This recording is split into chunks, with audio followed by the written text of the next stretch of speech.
We got the Tony Pollard story, and we got, are the Lions the favorites to win the NFC North in this latest episode of the Cross the Middle Show. Thanks for tuning in. I'm your host, John Kuzma. Tony Pollard.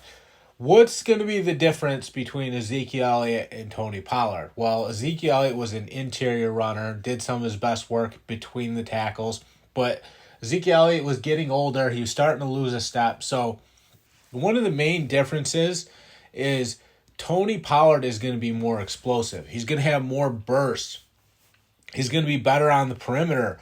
You want to toss the ball to Tony Pollard. You want to run a dive to Ezekiel Elliott. Now, just because Tony Pollard's better at running on the outside the tackles, doesn't mean he can't run on the inside. He's very good at working that cutback that we always see him do, which it allows him to, run to daylight.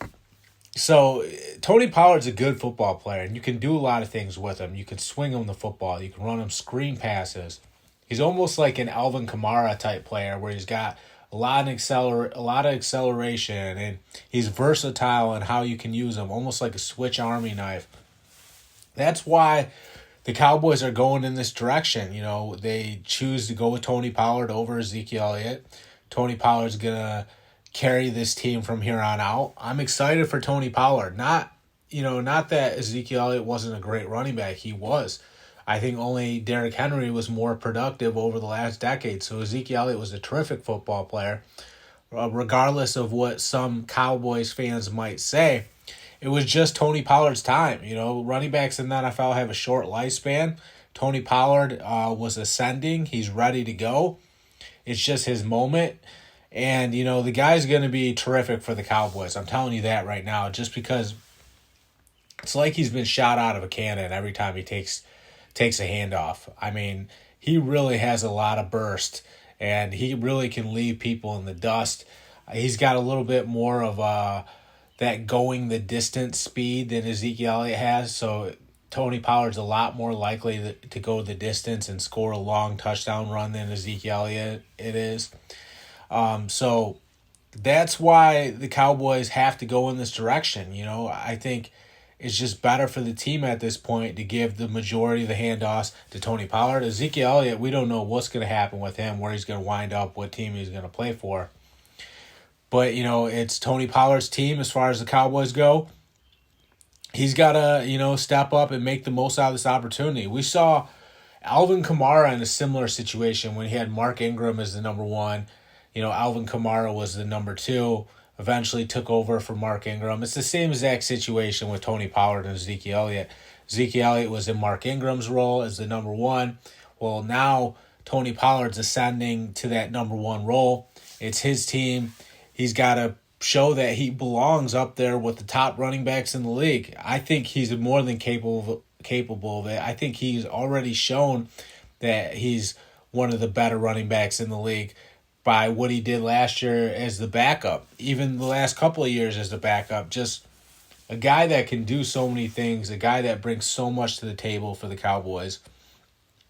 The guy's a big-time player.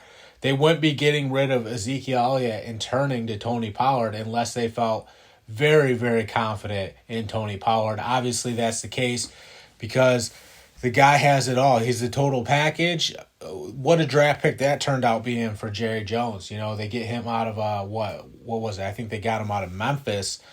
And, Tony Pollard ends up being the real deal and balling out in a lot of football games to this team to the point where they let Ezekiel Elliott go. I mean, it's not easy to take Ezekiel Elliott's job, even if Ezekiel Elliott is losing the step, even if he is more hesitant in the backfield. It's still Ezekiel Elliott.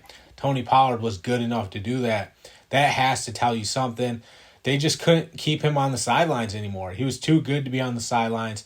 He was too good to be, the spell player for Ezekiel Elliott. When you bring in a backup running back, we call that spelling. You spell the main running back.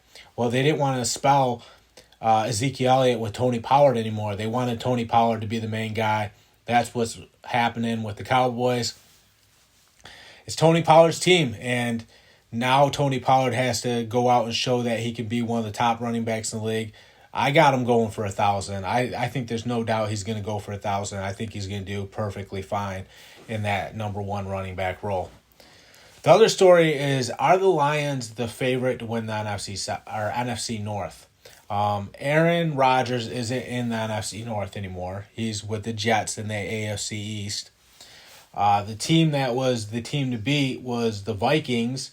The Vikings are, who knows what they're going to be, if they're going to be able to bounce back and be the team they were a year ago. I know they collapsed at the end there, but, the Vikings were doing good in the regular season, just did not finish the season how they wanted to.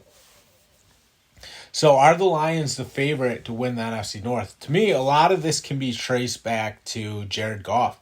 Jared Goff was the best quarterback in this division last year. I mean, I don't know if people realize that, but he was the best quarterback in this division.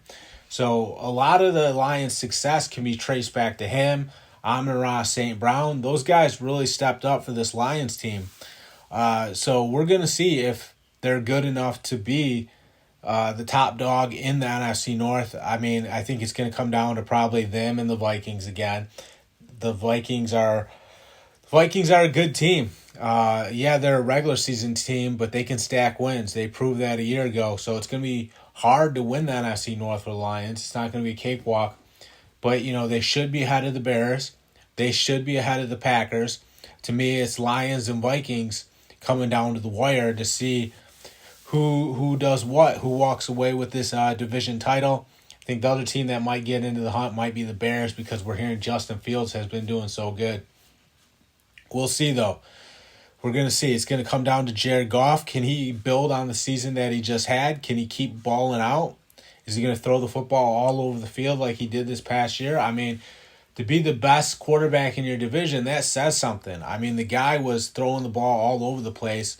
Looked like a veteran player that he should be. There was times that first year he got there, he was a little bit hesitant on his throws. That's expected when you go to a new team. Well, this past year, he looked like a veteran player that had command of the offense, that was in charge, that was, directing people in the right direction and doing everything he can to make sure that people were where they're supposed to be on the field and lined up and making plays.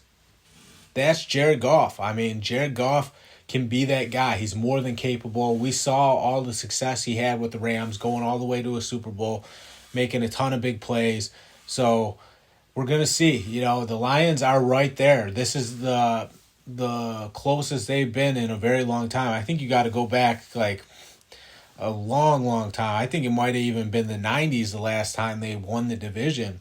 So for them to be this close, for them to be right there in the NFC North, it says something. If Jared Goff can be the guy that actually helps them win the NFC North and get back to, winning division titles, that's the first step for this Lions team. I think it would also help Jared Goff hold off Hendon Hooker. Remember, the Lions drafted Hendon Hooker out of Tennessee.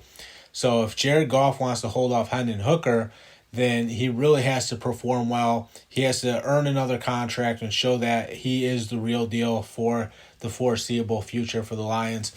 That's what he's playing for this year, playing for his teammates, playing for the division title, playing for a playoff berth, also playing for another contract, playing for his job too. Has to hold off Hendon Hooker.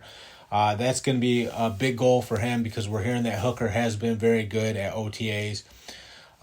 There's a lot riding on the line for this Lions team, but they seem to be heading in the right direction with Dan Campbell.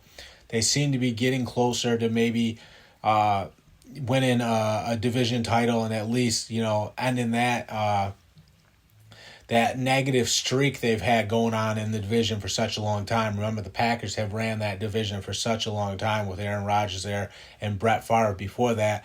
The Lions have a chance to change things, to actually change things for the better, and maybe take control of their own destiny and set themselves up well with a playoff berth, and maybe go on a deep playoff run after that. It starts with winning this division, though. They have to win the division. They have to beat out the Vikings. That's who I think it's going to come down to, those two teams. So if Jared Goff and the Lions can beat out the Vikings and win this division, it's going to go a long way for Jared Goff and the Lions. That's all I got in this latest episode of the Across the Middle Show. Thank you guys for tuning in. Check out the Across the Middle Show anywhere podcasts are found. Thank you guys so much.